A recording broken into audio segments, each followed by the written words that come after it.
کامیابی کیا ہے اور کون سا آدمی کامیاب ہے؟ بیک ٹو وہ جو مقصدیت ہے. Please over to you. Khadim Azad, اس کا کیا پوچھنا کہ جس کے معیار اتنے ڈفرینٹ ہوں کہ جہاں بہت بڑا کامیاب جہنمی ہو اور جہاں غریب جو ہے وہ جنتی ہو، اس بات کا کیا پوچھنا. پرہیپس اب میں دیکھ رہا ہوں خادم حضرات کہ ہمارے اندر بہت سارے اسکول پیدا ہو جاتے ہیں، کاؤنسلنگ کرتے ہیں، بچوں کو بتاتے ہیں اس طرح ترقی پانا ہے، اس طرح نہیں پانا، اور ہم ان کو بہت سے بڑے نام دیتے ہیں، ان کی بڑی عزت کا وہ ہیں. مگر سوال یہ ہے کہ میں آپ سے ایک کویشچن پوچھتا ہوں کہ ایک آدمی ہے جس کو میں نے یہ سکھایا کہ تمہارے اندر بہت ایبلٹی ہے، بہت شاندار مینووریبلٹی ہے، اور اگر تم کانفیڈنس کرو تو تم بڑی آسانی سے کوئی مینیجنگ ڈائریکٹر وغیرہ لگ جاؤ گے. وہ ایسے ہی کرتا ہے، کسی کا ہاتھ کاٹتا ہے، کسی کی گردن اتارتا ہے، کسی کی غیبت کرتا ہے. یہ سارا کچھ کرنے کے بعد وہ مینیجنگ ڈائریکٹر بن جاتا ہے.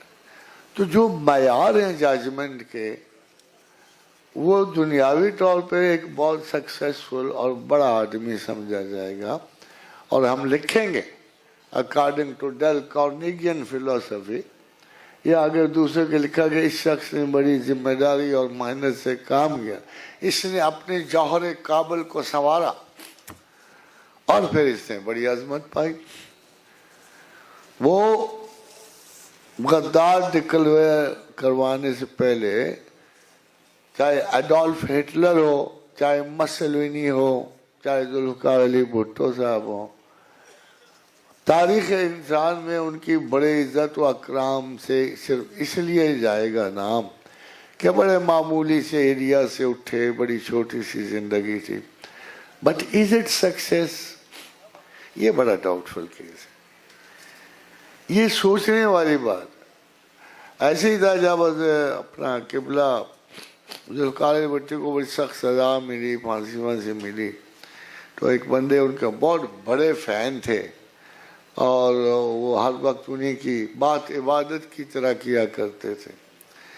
تو میں نے ایک دن سے پوچھا، یار I agree with your love and adherence with Bhutto صاحب، but do you also love to share his end؟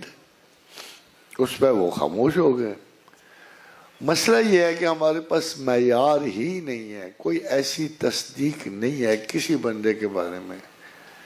وہ ملک ریاضی کیوں نہ ہو، وہ اپنا عمران خان ہی کیوں نہ ہو، وہ نواز شریف ہی کیوں نہ ہو، ہمارے پاس کوئی ایسی تصدیق نہیں ہے. لیکن آپ نے قرآن کی ایک آیت سنی ہوگی کہ برے مرد بری عورتوں کے لیے، اچھے مرد اچھی عورتوں کے لیے. But virtually if you look around you تو آپ کو پتہ لگے کہ ایسا ہوتا نظر نہیں آتا. بڑے برے لوگوں کے ساتھ فرشتہ سیرت خواتین ہوتی ہیں، شاید پھر وہ فرشتہ سیرت خواتین نہیں ہوتی، کچھ ایسا ہوگا نا راز. یا وہ جو مرد صبح شام نماز روزہ حج سب کچھ کر رہے ہوں گے، کچھ پتہ لگے گا نا ان میں بھی کوئی خرابی ہے، تبھی وہ للخبیثین میں آ گئے ہیں، کچھ ہوتا ہوگا نا. تو خادم حضرات، یہ جو عقل کی بہت ساری ڈائمینشنز ہیں جس میں ہم یہ فیصلہ نہیں کر پاتے. ہاں، آدمی کو یہ دعا تو دی جا سکتی ہے.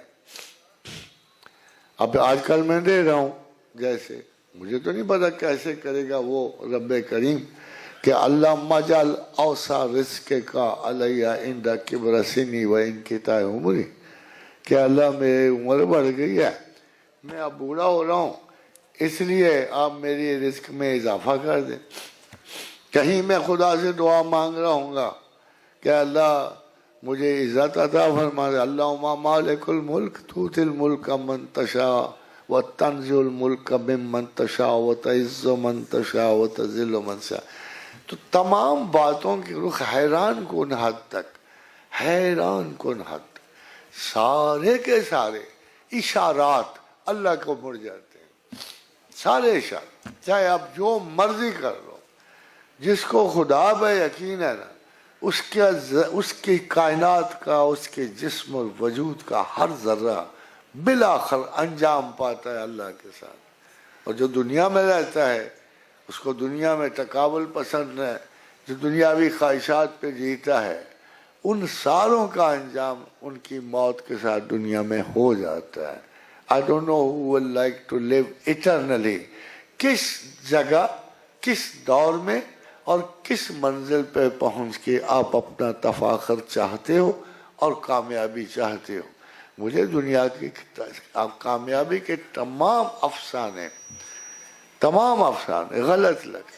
رزق میرا لکھا ہوا, وَمَا مِن دَابَّةٍ فِي الْأَرْضِ إِلَّا عَلَى اللَّهِ رِزْقُهَا. زمین پر کوئی ایسا ذی حیات نہیں جس کا رزق ہم پہ نہیں. خالی یہ نہیں, وَيَعْلَمُ مُسْتَقَرَّهَا وَمُسْتَعْدَهَا. تم کہاں کہاں جاؤ گے وہ رزق کمانے, کہاں کہاں ضائع کرو گے وہ رزق کمایا ہوا, کہاں تم لوٹو گے, کہاں تم پلٹو گے. سارا میں کل فی کتاب مبین, ہر چیز ریکارڈڈ, لکھا ہوا. اب لکھا ہوا کیوں ہے بھائی؟ کمال کر, تو آپ ایک 5 سالہ اسکیم بناتے ہو تو اس کے لیے سارے کے سارے آثار جمع کرتے ہو. صحرا میں پانی کہاں سے آئے گا, کہاں سے چشمے پھوٹیں گے, کہاں سے پہاڑ توڑے جائیں گے, کہاں سے مزدور آئیں گے, کتنا ہو جائے, یہ سب پلان ہوتا ہے. کیا آپ خیال کرتے ہو کہ دنیا بنانے سے پہلے اللہ بھول گیا ہوگا کہ سورسز میں کیا ضروری ہے کیا کم ہے؟ یہ کبھی بھی نہیں ہو سکتا کہ اس سسٹم میں کوئی مس کیلکولیشن نہیں ہو سکتی. ہم میں ہوتی. We think I earned it. I think I earned it. مجھے پتا ہے کہ مجھے اللہ میاں نے اگر کوئی معزز انسان بنانا ہے تو میرے اس طرح کے میرے اراداتی قبضے میں وہ چلا جاتا ہے. مَا مِن دَابَّةٍ فِي الْأَرْضِ إِلَّا هُوَ آخِذٌ بِنَاصِيَتِهَا. میں نے ہر ذی حیات کے ماتھے پہ ایک کنٹرول رکھا ہوا, جو چاہتا ہے کراتا ہے. صرف ایک ہی سوال ہے کہ یہ سب کچھ دے دوا کے غریب بنا, امیر بنا, درمیانے بنا, وہ چاہتا کیا چاہتا ہے؟ یہ different states and degrees of career اور کیٹیگریز میں گزارتا کیوں؟ کہتا میں انسانوں کو 3 حالتوں سے, یا غربت سے آزماؤں گا. اگر غربت سے آزمائے گا تو رزلٹ کیا دنیا نے نکالا ہے کہ adversity is the school of all greatness. یہ لکھا ہوتا ہے کہ اگر آپ کو غربت سے اس نے نکالا ہے تو اس کا انجام کیا اس نے لکھا ہوا ہے کہ تمام عظمتیں غربت کے گہواروں سے پھوٹتی ہیں. یہ لکھا ہے. پھر درمیان کے لوگ ہیں, کتنے عذاب میں, اوپر دیکھتے ہیں اور لالچ کرتے ہیں, نیچے دیکھتے ہیں اور نفرت کرتے ہیں. یہ بڑی آزمائش ہے. اور جو بہت امیر ہے نہ اس کا نروس سسٹم رہنے دیتا ہے, وہ اتنا مگن ہوتا ہے, چھوٹے چھوٹے لاسز پہ اس کو ہارٹ اٹیک ہونے شروع, وہ بیمار ہوتا ہے تو صدیوں بیمار رہتا ہے. خادم و حضرات, کوئی ایسی کیٹیگری ہے نہیں ہے کہ جس کا انجام اور ابتدا اللہ کے ہاتھ میں نہ ہو. میکسیمم ہم یہ کہہ سکتے ہیں کہ اپنے لیے, لوگوں کے لیے دعا مانگتے رہیں کہ کسی کو سخت روی نہ نصیب ہو. اللہ پہ اعتبارات ایک ایسی نرم فضا پیدا کر دیتے ہیں کہ آپ بغیر کسی تشدد کے, اینگزائٹی کے, ڈپریشن کے, سائیکوسس کے, نیوروسس کے, ہائپر ٹینشن کے, آپ سلامتی سے اس قید سے گزر جاتے ہیں.